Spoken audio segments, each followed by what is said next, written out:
तासगाव कवठेमहांकाळ मतदारसंघासाठी राष्ट्रवादी काँग्रेस शरदचंद्र पवार गटाचा जिल्हा परिषद निवडणुकीचा जाहीरनामा आमदार रोहित पाटील यांनी प्रसिद्ध केला।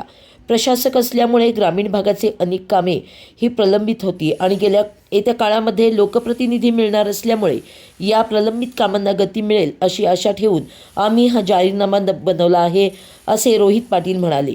या जाहीरनाम्याच्या माध्यमातून तासगाव आणि कवठेमहांकाळ तालुक्यातल्या सर्वसामान्य माणसाला न्याय देण्याची भूमिका आमच्या सर्वांची राहील। या जाहीरनाम्याच्या माध्यमातून सहकारी योजना असतील किंवा विविध कामं असतील ही समाजाच्या शेवटच्या घटकापर्यंत पोहोचवण्यासाठी आम्ही प्रयत्न करू। तसेच सर्वांच्या मते सर्व चर्चा करून आम्ही हा जाहीरनामा नाही तर वचननामा तयार केला आहे, असे रोहित पाटील यांनी पत्रकारांशी बोलताना सांगितले। त्या प्रमाणात लोकांना आमिष दाखवण्याचं काम झालं, पण मला शंका आहे की ज्या पद्धतीनं आमिष दाखवली गेली, ज्या पद्धतीनं समोरच्या उमेदवारांचा खर्च एकूण झालेला आहे, येत्या काळामध्ये नगरपालिका ते कशा पद्धतीनं चालवतील, तासगाव शहरामध्ये एक स्वच्छ आणि सक्षम तासगाव शहर ते घडवू शकतील का, या बाबतीत आम्हाला शंका सर्वांना आज त्या ठिकाणी आलेली आहे। या बातमीचा आढावा घेतलाय सांगली प्रहारच्या मुख्य संपादिका नीता पाटील यांनी।